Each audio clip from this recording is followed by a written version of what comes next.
Hello, gorgeous, and welcome to the Women on Top podcast. I'm your host, Valerie Lynn, and with over 15 years of business experience, I became truly passionate about finding ways to support and hear from way more women. And what we know to be true is that women thrive when they are in their favorite position, on top in business, in relationships, in personal growth, and on top in being real and authentic to who the hell they are.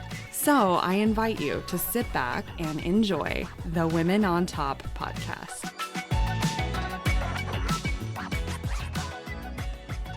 So welcome to another incredible episode of the Women on Top. And today I am joined by Alyssa Carson, who goes by the call sign NASA Blueberry, and we'll talk more about that in a second.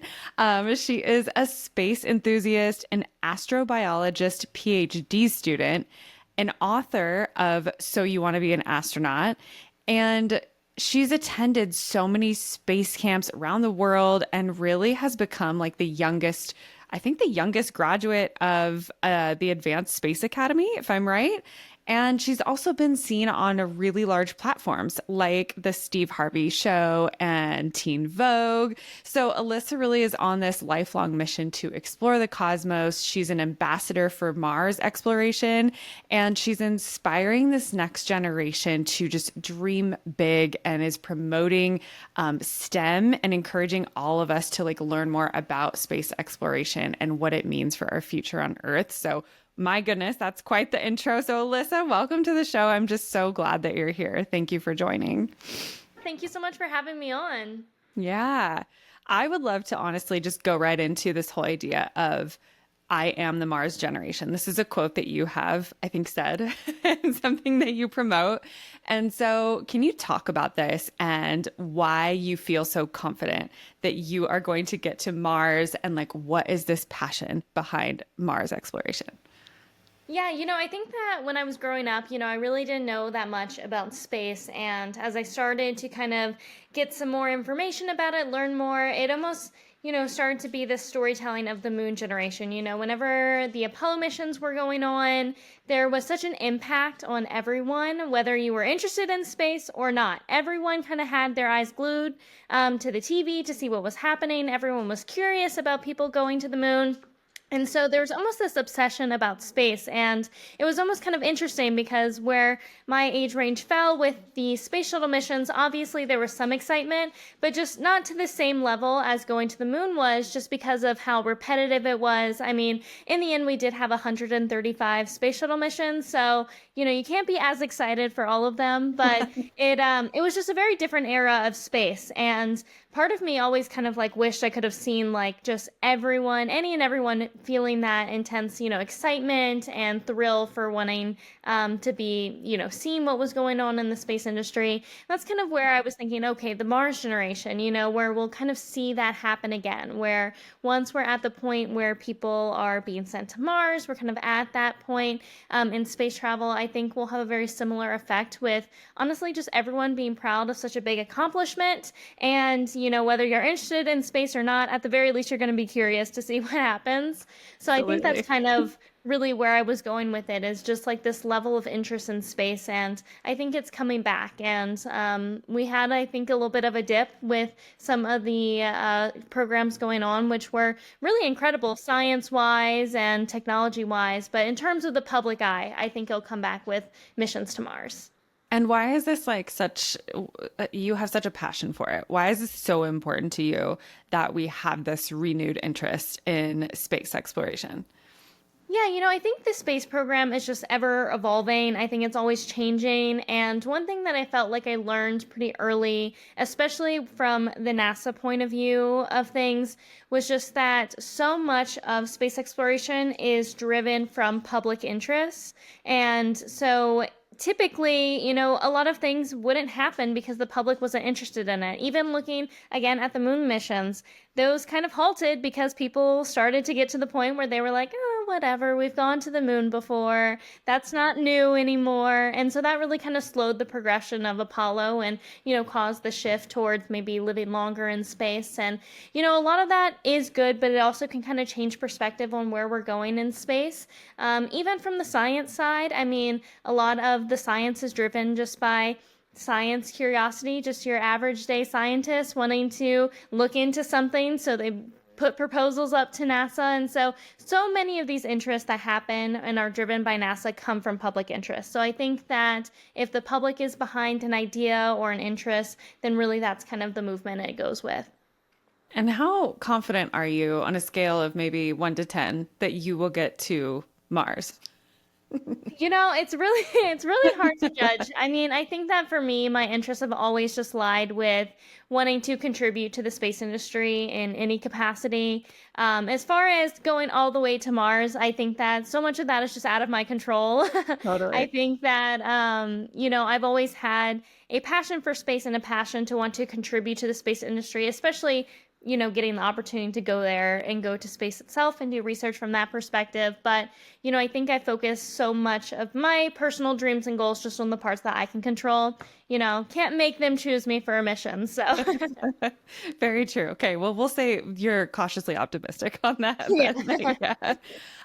Yeah. This is a really unique field, especially for women to be interested in. And I feel like you've just really known for a long time that this was where you were meant to be. So can you kind of talk about that? Like walk us through the journey of when did you realize this is everything I'm going to commit my entire life to? Yeah, I think it just happened also naturally, to be honest. I mean, no one in my family has any sort of background in science or math or Wow. engineering or STEM or anything, honestly. So it was a little out of the blue, especially just to my family, that I was so interested in STEM. And, even in school, science and math always kind of piqued my interest. And I think that I just noticed my interest in space specifically just because I just kind of stuck to it more. I was actually listening. I, was really holding on to the words that people were telling me. And so I was just always really gravitated towards space. I just thought it was so fascinating about, being able to do stuff up there and get like results back. And I just found it all so fascinating. And then I think the more that I learned about how much space impacts everything is really when I was like, yeah, okay, this is really something I'd want to like work towards just because so much is connected back to space. I mean, on a day to day, most people don't think about space travel, but I mean, from satellites to all of the science, all the technology, everything that we've gained in space, it's one of really the only fields that everything you do is going to come back in some way. And really, it pushes us to think outside the box. So many solutions that we have and we use every day were thought of because of space exploration, not because that was necessarily the issue, but it pushes us to think beyond of like our typical constraints because you have to have new problems up there. There's all sorts of new solutions you have to come up with. So we just get so much out of pursuing space exploration. And so kind of seeing those benefits as a add-on to already a fascinating field was just kind of, I think, what kind of glued me in.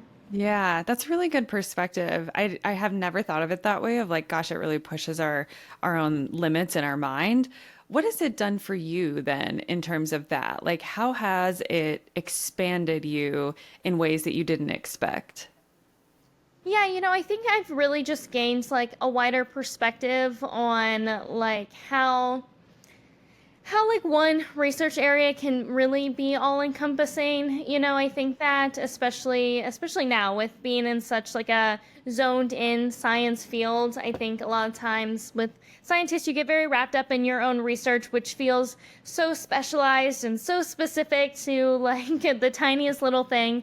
But once you kind of like zoom yourself back out, you can kind of see the broader implications of what you're doing. And I think that that's been really helpful, like on a personal level in wanting to pursue research because it can feel very like limited. But I think that knowing like from the perspective of space travel that if almost always if you just kind of zoom out for a second you're like, oh wait, this can be applied to this or this can be applied to that. And so I think that having that mentality is really good for just always realizing your impact. And that really is with everything. I mean, obviously we can see it in science, but so much of the time even with our own personal impacts you kind of forget the impacts that you're making. And so you kind of take a breath, zoom yourself out and you're like, oh my gosh, wow, that was actually really, really amazing. Yeah, I like that zoom out approach. That's really powerful sometimes for all of us in life. I like how this applies to so many different things. Like, we're focusing in on the space exploration and all of this, but at the same time, it really applies in such a broad sense. I'm I'm also wondering, you know, how were your parents? Were they supportive of you going through this journey? I feel like if it were my parents, they might be a little more skeptical and scared and a little worried about my pursuit of being, going to Mars or pretend, hoping that that would be the goal. So, what were your parents like, and what were those reactions? Yeah, I think my whole family, especially in the beginning, was just like, okay, cool, she likes space. Like, there wasn't, too much like thought behind it. Even, my grandmother, she was kind of one of the first ones that brought me to the U.S. Space and Rocket Center where Space Camp was, just because we were like driving through Alabama and she was like, Alyssa likes space. That looks like some rockets, I guess. Yeah. So for the most part, they were like generally just supportive of my interests. I don't think understood the gravity or like how serious this interest was. And I think like as I got older and this like fascination with space kind of continued, then like it started to set in that maybe that's what I was actually going to work towards and do. Yeah. So I think it just kind of came gradually, but since they were kind of supportive from the beginning, that support just kind of like grew as my interest grew, I would say. Okay. Just because the more serious I became, I think the more serious they took what I was saying. Yeah. So Has I there think that been, just kind oh of yeah. naturally flowed. Yeah. Has there been any fear from their end about you going to space and what that might entail? Yeah, I think that from a family perspective, there's always going to be some level of fear. I don't think any of them would ever say that like they're, Yeah. totally trusted in everything and have no fear. So I think that there's that, but I don't think that there's ever been where like they were too scared for me to like continue in my interests.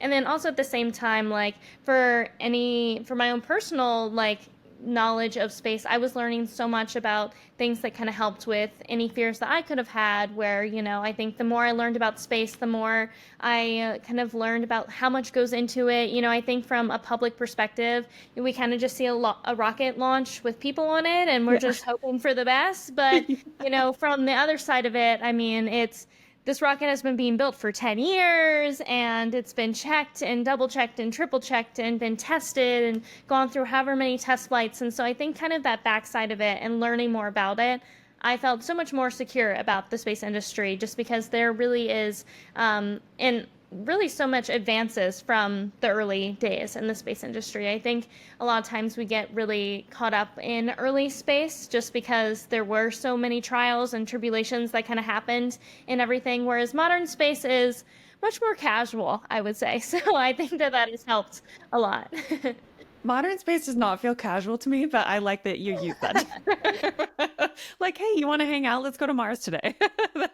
That would be great. Might be getting there soon. Who knows? Yeah. Very true. So there's no like worry on your end then about being launched into the abyss. You don't have any like, lingering like, oh my gosh, claustrophobia, or just I'm just trying to think of myself at this point. Like, well, I feel like I would be experiencing it. Do you experience any of that? So I really have no fear related to space. Most of it, I think, is just either exciting or curiosity. There's not really any fear associated with that. I think, again, like just with meeting people who work in the space industry, you see how passionate they are about what they're doing. Obviously, getting astronauts in space, anytime you involve humans, that's like a whole nother level of caution and pride that they hold with all things that they do. So I think so much of that goes into it. And again, with how long it takes to do things. And, when I was learning about space, at the end of the day, it takes us 8 minutes to get to space with rockets. So I think Wow, if you're really? able to hold on for 8 minutes, then the ride's over. So at the end of the day, it's not too long of a ride, but you have to endure. What are some of the things that maybe we don't realize that you have to do to prepare for something like that? Like what, I know it's rigorous. I know it's intense probably. So just give us a little bit of a high level view. Yeah, I mean, so kind of from my perspective, with the idea of wanting to someday apply to the astronaut selection process, there really aren't many rules or like certifications that you have to have. It's very open-ended. Really, like the only thing that was like required was to have like at least a master's in some sort of STEM field or go through aviation and then have work experience. But outside of that, anything is really up to you for, I guess, what you're interested in or what you want to specialize in. And so I think for me, that kind of led open a door to, okay, what can I improve on? What skills are typically used by astronauts, or what could be important? And so I think I took a lot of that and looking for my own personal resources on trying to figure out what would be helpful. So that's why I've done different things like the microgravity flights or water survival training or different spacesuit testings or things like that that would be applicable from my eyes. But at the end of the day, you also ask astronauts about their selection.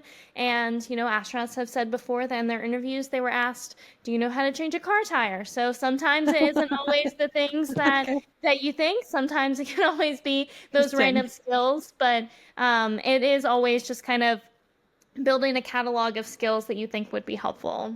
Okay, changing a car tire. That's good. I could do that. So that maybe I can apply. I'm not going to, but that's interesting. I am wondering also if you can go into the call sign. Where does this come from? NASA Blueberry. Can you give us the backstory of what that is?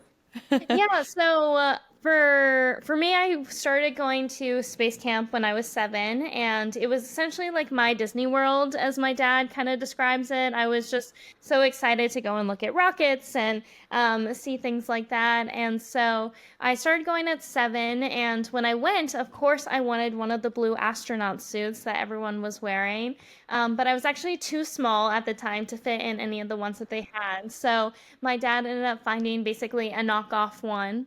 And it was just a completely different shade of blue than everyone else. So I kind of stuck out like a sore thumb in it. It was a really dark shade of blue. And since I was also super small, they started calling me Blueberry in it. And so they would say, oh, Blueberry, can you do this? I really didn't even know what was happening. I was just like, okay, like I guess that's a nickname. Yeah. And then I came back another year, and then some of like the previous crew trainers were like, oh, Blueberry's back. And it really stuck, and they kept calling me that. And I was like, okay, well, guess I'm just kind of stuck with this nickname for life now. And now you've run with it and created a social media empire. So, have you always wanted to share your journey online, or what was the kind of impetus there of sharing about everything that you're learning? Yeah, really social media came out of the blue. I had no intentions of necessarily doing social media. We like my dad kind of started, I guess, the Instagram account with me because I think I was like 12 at the time when I started it. And we really started an Instagram account just to show family like what we were doing over the summer, because usually we would travel over the summer and go to either camps or different things. And sometimes we'd road trip, so we'd want to show the family where we were going. So it kind of started with that and documenting it from just sharing it to family. And I think I got into, I guess, public speaking relatively young as well. And that was just from, we had a few local like camps wanting to teach kids about space. And I would sit up there with my little fact sheet about like, in this year, we sent one astronaut into space. So I guess that was the start of my public speaking, was just spilling facts, all the facts that I had learned about space. And that, I think, I started to see more of the impact of kids who were interested in space, but maybe just didn't have the exposure to it. And I think that that really kind of transformed where I was going in terms of social media, just because once I had done a few talks to maybe some local schools, I started seeing the interest. But space wasn't necessarily like a class or something you would really learn in depth about. And once kind of kids had the opportunity to ask questions and really get a more in-depth knowledge about everything that happened in space, or where the future of space, or what was happening right now in front of them, to be honest, like a lot of that was really impactful for them. And so that kind of just shifted, I guess, a little to social media, because I started to realize, okay, maybe there are a lot more people, a lot more kids interested in space who just don't have the access to either information about it or even know that they can follow that as a passion or a dream. So they may not even know that they can pursue it. Yeah, I love that. Is that part of your mission is to help the younger generation get access to learning about space? Yeah, I think that when I first started, it was really just teaching people about space. But the more I met more and more kids having that interest and passion and asking, how did you get to this place? Like, I want to do this. I got just so much more inspired to teach them as much as possible and also help them in their own journeys. Mainly, I guess, like the main target has always been, I've wanted kids to be able to follow their dreams, no matter what it was, whether it was related to space or not. I just always wanted other students and other young people to feel, encouraged enough to go after whatever goal that they had in their mind. Because I knew that when I was young, saying I wanted to go to space, that was as crazy as I could have gotten. And I picked definitely a hard one to achieve.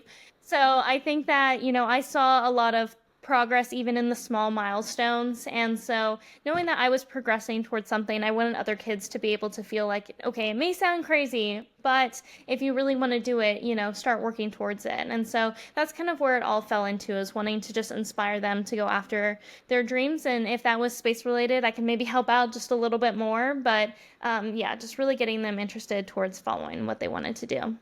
Love that. I'm so glad that you were able to take some of what you were learning and sharing just to the platform of social media. I feel like it's opened everybody's mind in a little bit of a different way. And like you said, it just kind of gives that proof of what's possible for the next generation of like, maybe this isn't so out of reach, and gives them something to look up to.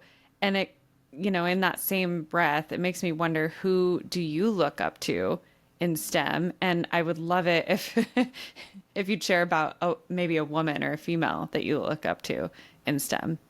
Yeah, definitely. I mean, when I was younger, I feel like I was already privileged for the amount of female astronauts that there already were. I mean, I say amount of, I mean, there still weren't many Yeah. when I was growing up, but we definitely started to see the kind of growth start within the shuttle program.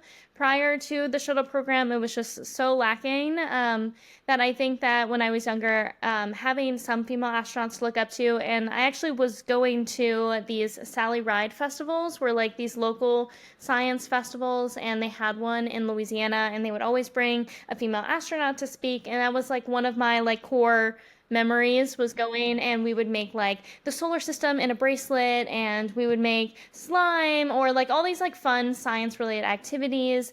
And then one of the speakers that came to Louisiana was Sandra Magnus, and she was a female shuttle astronaut. And so I got to talk with her a little bit and ask her questions about how she got to where she was and where her interest in space came from.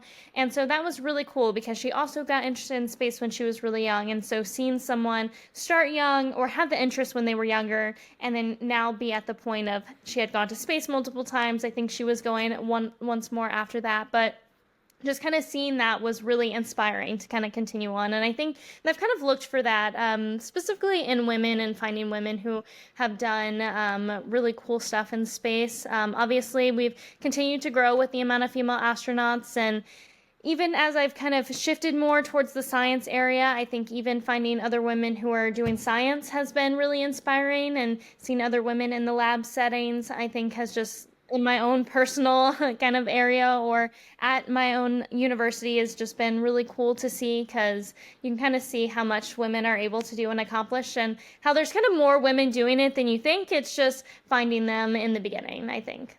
Yeah, definitely. And it's something happens, I feel like, when another woman kind of paves the way, goes first. And I feel like that's what you're doing for this next generation as well. So I love that you articulated that. I'm wondering, what do you actually, off the cuff, do you happen to know what the ratio is, or what the percentage is of women astronauts now?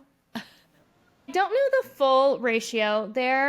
I can give you about an estimate. Sure. I think there's been around a little over 600 total astronauts completely, and then we're a little over the 100 mark for women.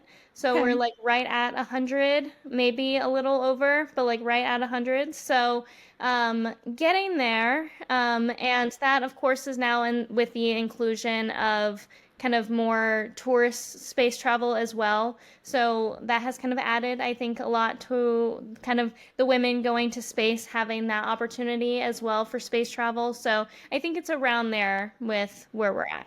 Yeah, that's actually better than I thought. So that's good. We're making some progress. I mean, obviously, still we have ways to go. So, and especially in Yeah. the field of STEM. So, what barriers have you had to face in pursuing this career? What roadblocks existed, even if it was just people who didn't believe in the dreams that you had?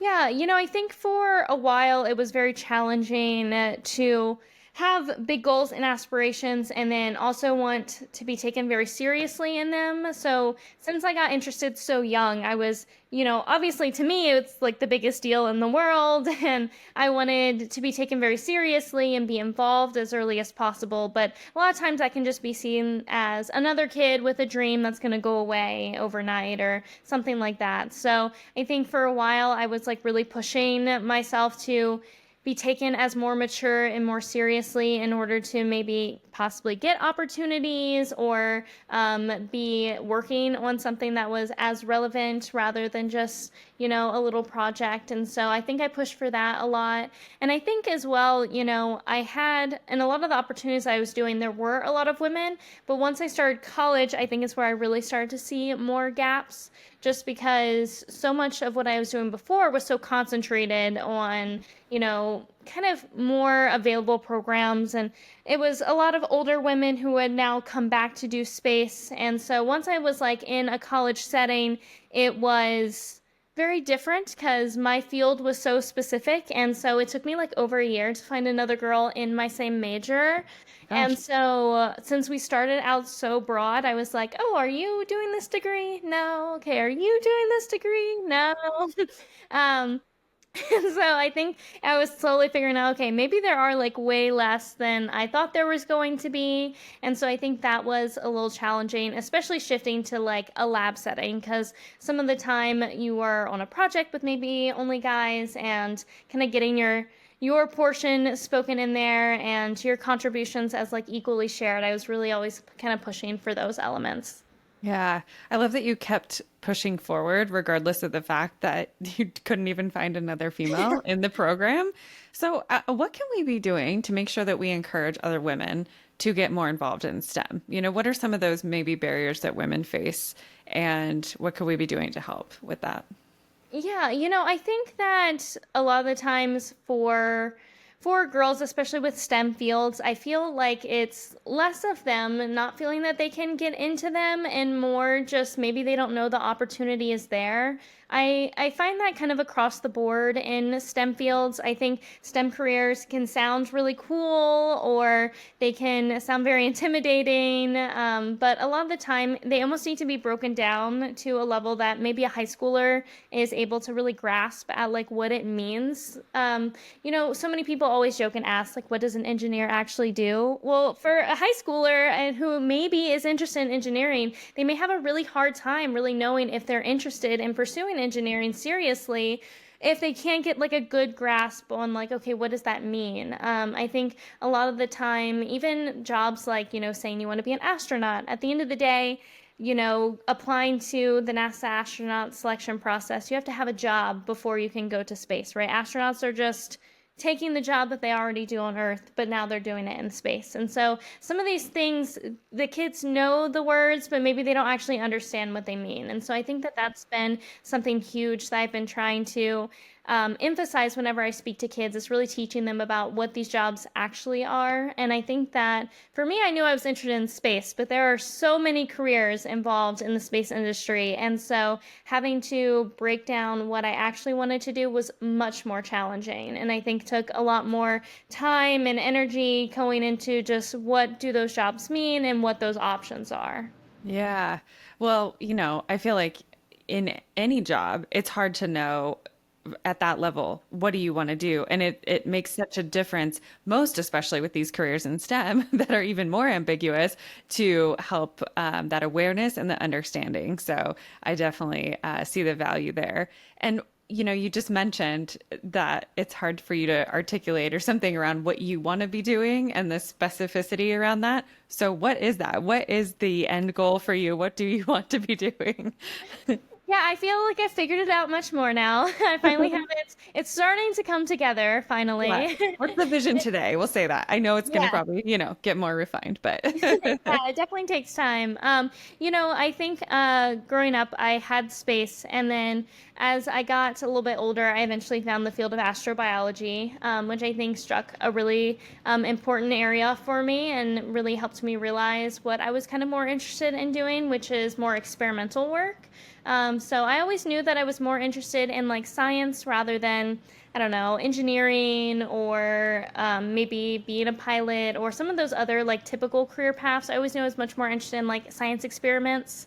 So I kind of had that. And then astrobiology was kind of a new topic that I had learned about, kind of just going to different places. I had mentioned astrophysics, and I met this lady, and she was an astrobiologist, and I had never heard of it before. And she was basically telling me, I heard you mention astrophysics, but have you ever heard of astrobiology? And she was advocating for it. And it really kind of became a merge of what I was interested in doing. It's almost like a mix of all of the sciences and how they apply to space. And as that kind of continued in college, I started working towards astrobiology, and then I took a microbiology lab as part of it.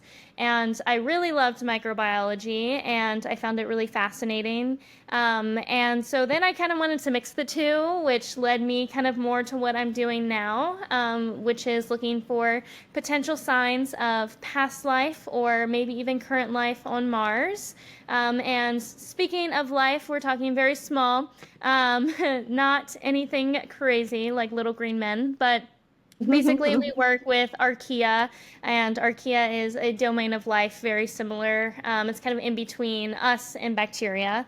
And basically, they're able to survive in much harsher environments than we would. And so, being able to study them and figure out if they would be possible for them to live on somewhere like Mars or maybe even other places in our solar system. Basically, across the board, almost any bacteria or archaea are pretty resilient to different environments. And so being able to test those in some of these space environments can kind of lead us to figure out which areas have more potential for life, either back when it first started or even today. Wow. Okay. So you're really on the discovery path of trying to figure out the elements of living potentially on Mars and what that, like all of that entails, which it's so wild to me to think of because of course my job and yours are so different. But it also like this is kind of a rogue question. I'm sure you have. This is so silly, but what do you think about aliens? That's, that's what Yeah. was going through my mind because I know there's so much out there that people talk about. And I was like, I have to ask her this question. So, Yeah, no, it's so funny because when I mention that my research and my whole area of expertise falls within astrobiology, most people's first gut I'm reaction sure. is aliens, because space and biology must mean aliens. So, Yeah. yeah, it is. I think for me personally, I've always thought that there's something somewhere. I think in general, just the universe is too big for there not to be something somewhere, but who knows how close or far they may be. I think the potential for bacterial life is way higher than intelligent life. They just require so much less. They're so much more adaptable, especially very quickly. Bacteria can replicate so quickly, and so they're able to adapt to those environments so much quicker.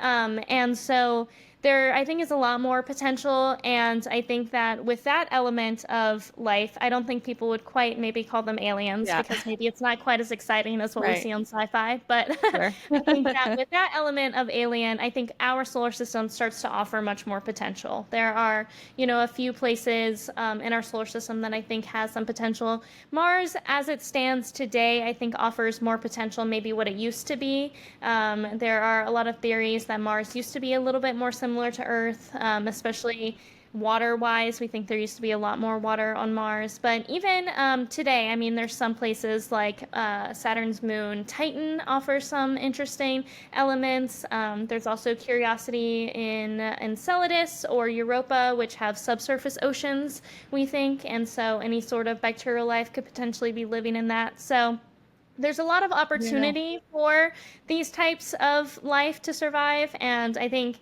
in terms of astrobiology, you really can go a bunch of different directions. But I think the element or possibility of life has always fascinated me. And so it's kind of cool to be involved in some of these discussions just because there really is so much opportunity. And I think sometimes we get so limited by our means of life Yes. or what we think of as life. So it's very curious and fascinating to think about it with something that's much more adaptable. Absolutely. And what would it mean? And that was a fantastic response, by the way. Thank you for humoring me in the alien thing. But what would it mean to us if there was a possibility of bacterial life? Like, what kind of doors does that open? Yeah, I think it just opens the door much more that there's things out there. I think at the moment we kind of think there's just us and nothing else, or we have no proof of anything everywhere. Whereas, I think even the discovery of bacterial life on, let's say, a moon of Jupiter, obviously that's not coming from us by any way. That would just be its own, meaning life can just evolve in its own ways on different planets or moons or whatever else out there. So I think it just kind of broadens our perspective of what life means and what that means for where we are in the universe. Potentially increases the chances of maybe something more intelligent being out there. Because, for the most part, what we know is that those bacterial life evolved and eventually became us. So it could be possible elsewhere that that's happening. So I think it just kind of opens a broaden a big door for what's out there. But it also offers a lot. Astrobiology now leans a lot into planetary protection.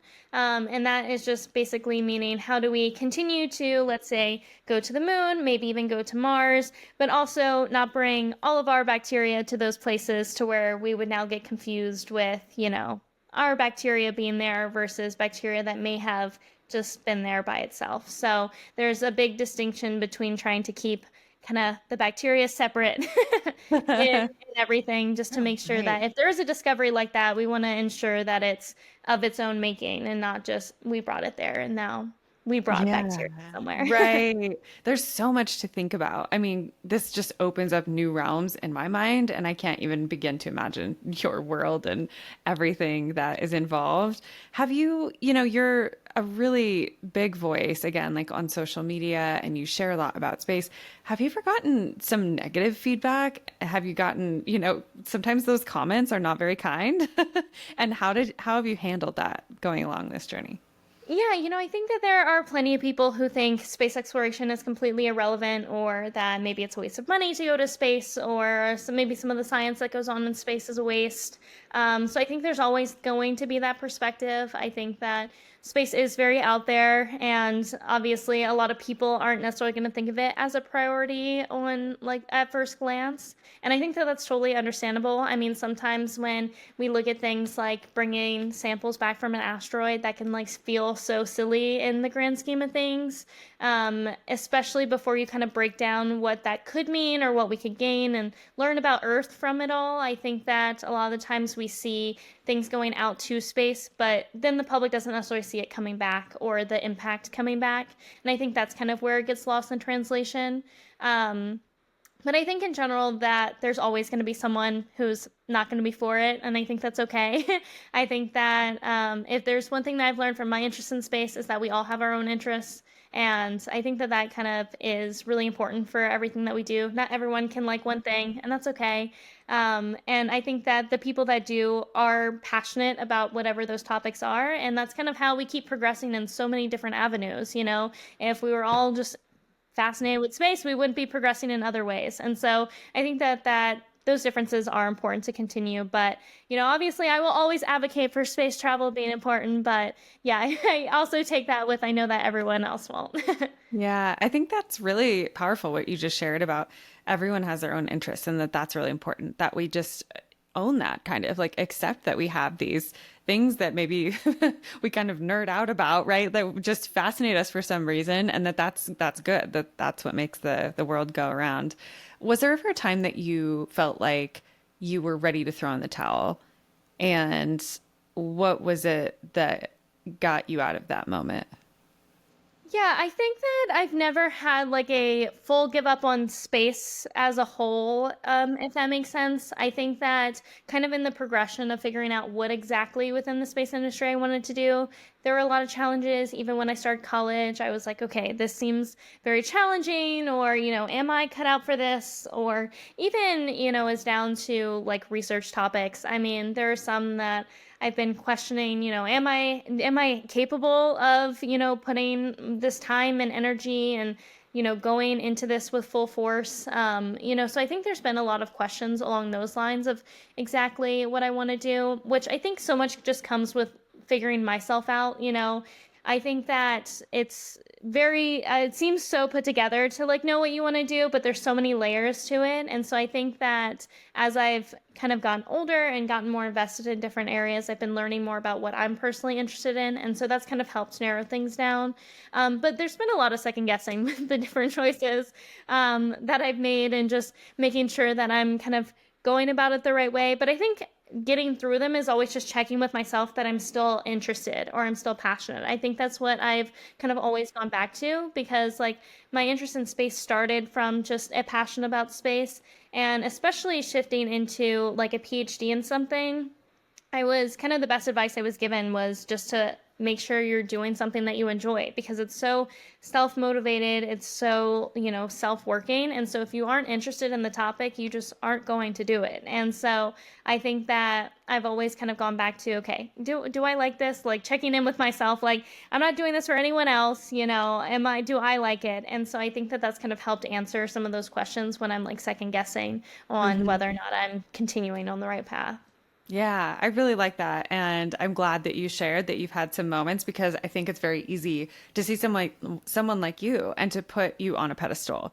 And, especially on social media, you've got all these followers, it looks so amazing. You've got all this space knowledge. And I think it's great for people to hear that you're human too, and that you have doubts, and that there's moments when you second guess yourself and have to even sometimes maybe take a pause and say, am I enjoying this? And do I need to check in with myself more deeply? So I think that that's really good advice, no matter who you are or what age you are, regardless. So thank you for that. What would you say, like, if you could, take a magic wand and wave it for your dream life right now, what would that look like? If just like, let's go there. That's like a great question. I don't know. I'm weirdly like very content with like where things are right now. Good. Yeah. I think that obviously the opportunity of going to space will always be a wish. And so I guess that if I had a magic wand, I would love just to go to space and be able to contribute in that way. But I don't necessarily see what I'm doing as one hindering from that, or it's also I think with time, I think more things will happen. And I kind of, again, all of my goals that I even had growing up, I always, as I mentioned, lean them more towards on the things that I could control. And so even, things like just going up to space, that again is kind of out of my control. And so if I had the magic wish, of course I would make it. But I think that at the end of the day, I've always worked towards being happy with each stage that I was working towards. And I think at this point, I'm very kind of content in my little zone of research. And it kind of feels nice to have a project of purely my own doing. And I think that's been very refreshing and very just like motivating for myself, that it's not sharing anything at the end of the day. Once I work towards the PhD, will be kind of almost like this thing that I created and worked towards and put time and effort into, and it really like results into something. So it's kind of cool having just like a project of my own making. I mean, it's so fascinating going into like meetings. They're like, well, what do you want to do? What are you curious about? And so it's just very, very fascinating to have people like asking me. I'm like, shouldn't I be asking you like what to research? And they're Yeah. like, no, like, what do you want to know? That's amazing. That is a great opportunity, and probably has given you a lot of insight. And also, you're probably like, gosh, there's so much I want to know. How do I focus in on Right. this one thing? So, the project that you're talking about, is that this is the research around Mars, right? Like this is the research Yes. around life on Mars. Is there like more specificity to that, or like what the actual goal is there, or? Yeah, so I guess more specifically, what I work on is specifically we do methanogens, which is a species of archaea, and they produce methane. And they're typically found like in oceans and things like that. But the reason why they're an area of interest is because some trace amounts of methane have been detected on Mars, and we don't currently know why. Typically, methane should have basically left Mars's atmosphere. Mars doesn't have a very big atmosphere to kind of hold in some of those trace gases. So for there still to be methane to this day is a question. Obviously, methane can be produced not by biological sources, but the research is if it is biological sources, how would that look like? And then I specifically am looking for, is there any sort of biomarkers? So is there a way that maybe these archaea are leaving a mark on soil, leaving a mark on different clays, something that we could look for to be indicative of them, either they were there in the past or something like that. So kind of a mix of geology with its interactions on biology. Wow. Okay. I'm learning so much just from this conversation. I had no idea that there was still like traces of methane on Mars. I didn't even know like all about that. So that's pretty incredible that you get to work on that, and very neat that you get to, like you said, kind of create your own boundaries within this Mm. project. So that's amazing. I'll be curious to see what you end up finding out at the end of all Me of this. too. Yeah. So please share that on social media or somehow, so that, we're on this journey now with you. What would you say? And, I know we're kind of getting close to time here, but I want to know what you would say to younger women who are, maybe kind of newer to their career exploration. And what advice would you just give them knowing what you know now? Yeah, I think one of the biggest things that I've always like cautioned myself with, sharing on social media, I think I've had like a lot of young girls get really caught up on wanting to do exactly what I did to a T. And I think that it's really important to find what you're interested in. I always say that you could do everything that I did and then absolutely nothing that I did and end up in the exact same position. And I think that is one of the great parts about being interested in space or STEM in general is that there are so many opportunities. So it's so important to take the time to think, okay, what are you interested in? Because the amount of opportunities there are for you to go into are kind of endless, to be honest. There's so much for you to either get into or kind of specialize in. And so I think it's really important to have role models and kind of see what they're doing as inspiration for maybe different opportunities that you could do or different ideas that you could have. But at the end of the day, it's always going to fall back on what you're interested in. So I think those self-reflections are really important.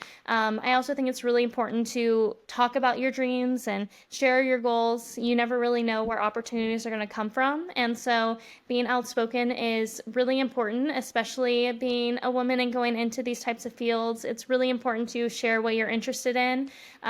Even some of the opportunities that I got were from such strange connections. I mean, it's always so amazing to see how someone has, some random connection and where those can get you. And so those little levels of networking are so important. So I think especially for young girls, it can feel very scary to say that you're interested in space or say that you want to be an engineer or kind of say those things to other people. But just know at the end of the day, if you're passionate about it and you want to work towards it, you can make it into a reality. So don't let those people take your dreams away. Really just focus on what you're interested in.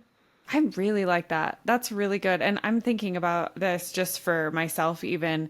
I used to kind of think that you have to hold your dreams close to your chest and just go do them on your own.